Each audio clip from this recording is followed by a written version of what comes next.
اور ایک vibrant political system کے ایولیوشن کی عکاسی کرتی ہے. اور آئی تھنک اس کو پازیٹیولی بھی دیکھنا چاہیے اور اس کے ذریعے سے وہ اپنے ووٹر کی اعتماد بھی حاصل کرنا چاہتے ہیں کہ جناب ہم کسی کے لیے ہمدردی نہیں رکھتے اور basically all bets are on the table. اور اس کا بلکہ تعلق future outcome of election سے بھی ہوگا کہ جو بھی نتائج سامنے آتے ہیں اس کی بیسس پہ جو بھی کولیشن یا الائنس بنتا ہے اس میں I think all possibilities are on the table. تو واپس پاکستان امریکہ کے تعلقات پہ آتے ہیں. چند برسوں میں اگر ہم پچھلے کچھ دیکھتے ہیں تو امریکہ کے تعلقات میں گرم جوشی جو تھی وہ کم ہوئی اس سے پہلے, اب اور امداد بھی ہم نے کم ہوتے ہوئے دیکھی پوسٹ پریزیڈنٹ ٹرمپ. اب کچھ بہتری بھی آنا شروع ہوئی ہے لیکن امریکہ کی پاکستان میں دلچسپی کچھ زیادہ ہے نہیں اس وقت. تو امریکہ کے پاس لیوریج رہ کیا جاتا ہے کسی بھی معاملے میں پاکستان کے ساتھ ڈیل کرنے کے لیے؟ بہت اہم سوال کیا آپ نے. دیکھیں مختصراً پاک امریکہ تعلقات کو آپ 4 ڈائمنشن اور ڈومینز میں دیکھتے ہیں: سیکیورٹی, اکانومی, فورن پالیسی اور اس کے ساتھ ہماری جو ڈائسپورا ہے. تو میں سمجھتا ہوں کہ یہ بات ایک حقیقت ہے کہ جس طرح ہم فرنٹ لائن الائے تھے وار آن ٹیرر میں, وہ گرم جوشی اس وقت نہیں ہے, یہ ایک حقیقت ہے. لیکن افغانستان کے جو موجودہ حالات ہیں اس کی بیسس پہ میں سمجھتا ہوں کہ دوبارہ سے دونوں تعلقات میں کچھ قربت آئی ہے کیونکہ there are some common concerns regarding terrorism, جس کو میں سمجھتا ہوں دونوں ممالک کی ملٹری جو قیادت ہے وہ اس پہ ریگولرلی کنسلٹ کر رہی ہے. لیکن ایک اور پہلو جو زیادہ میرے خیال میں پاپولر نہیں ہے لیکن بہت اہم ہے دونوں ممالک کی ریلیشن شپ میں, وہ اکانومی کا ہے. دیکھیں امریکہ پاکستان کی سب سے بڑی تجارتی منڈی ہے, سب سے زیادہ ہم ایکسپورٹ ریونیو جو ہے وہ امریکہ سے حاصل کرتے ہیں. تو میں سمجھتا ہوں کہ وہ والا اسپیکٹ اور پھر ہمارے ڈائسپورا کی ریمیٹنسز کو ملا کے امریکہ معاشی اعتبار سے ہمارے لیے بہت اہم کنٹری ہے. تو امداد کا ملنا نہ ملنا امپورٹنٹ ہے, لیکن میں سمجھتا ہوں جو گریجول اور بتدریج آپ انکریز دیکھ رہے ہیں پاکستان کی ایکسپورٹس ٹو امریکہ, وہ پاکستان کی اکانومی کے لیے ایک پازیٹیو ایسپیکٹ ہے. اس کے علاوہ امریکہ کا جو اثر ہے اثر و رسوخ IMF میں اور فیٹف کے ریویو میں, اس کو بھی ہم ایک پازیٹیو ریلیشن شپ کے طور پہ دیکھتے ہیں. اور آئی تھنک دس از آپ سمجھتے ہیں کہ امریکہ کے پاس ابھی بھی لیوریج ہے. یہ امداد جو اسسٹنس کی ہمیشہ علی بات ہو رہی ہوتی ہے, یہ نمبر ہے کتنا بڑا؟ بیکاز اگر ہم آفیشیل نمبرز دیکھتے ہیں تو وہ تو 200 ملین کا نمبر کو بہت بڑا نمبر تو نہیں ہے پاکستان جیسی اکانومی کے لیے. جی بالکل ایسے ہی ہے. اور آپ نے ایگزیکٹلی میں نے جو پیچھے بات کی ہے وہ بنیادی طور پہ یہی ثابت کرنے کی کوشش کی ہے کہ پاکستان کے معاشی مفادات کے لیے امریکہ بہت اہم ہے 4 اعتبار سے. ہماری سب سے بڑی ایکسپورٹ کی منڈی ہے, $12 بلین سے زیادہ کا بائیلیٹرل ٹریڈ ہے. اور پھر آپ دیکھیں ریمیٹنسز بھی آتی ہیں وہاں کے ہمارے ڈائسپورا سے. تیسری بات یہ ہے کہ IMF کا بھی جو پیکج ہوتا ہے یا جو بھی ارینجمنٹ ہم نیگوشیٹ کرتے ہیں اس میں امریکہ کا گڈ ول میٹر کرتا ہے. اور چوتھا فیٹف کے حوالے سے بھی جو ہم گرے لسٹ سے نکلے, جو ہمارے اوپر الزامات تھے اور کوشچنز تھے ٹیرر فائنینسنگ, WMD فائنینسنگ, اس کا بھی ہم نے بالکل جواب دیا. اور تو یہ چاروں ایسپیکٹس ملا کر ایک مجموعی طور پر پاک US اکنامک ریلیشنز کو دیکھنا چاہیے. صرف امداد کے کانٹیکسٹ میں میرے خیال میں اس کی ویلیو.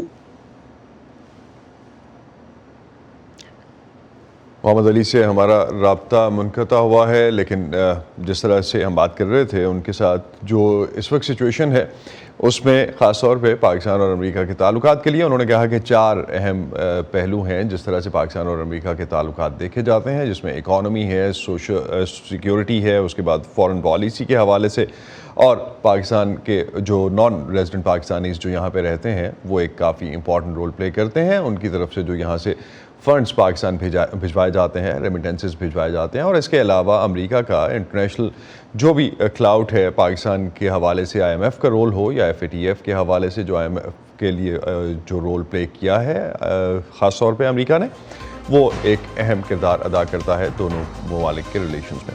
اسی پہ ختم کرتے ہیں آج کا ویو 360. اسٹے سیف اور اب اسد اللہ خالد کو اجازت دیجیے. خدا حافظ.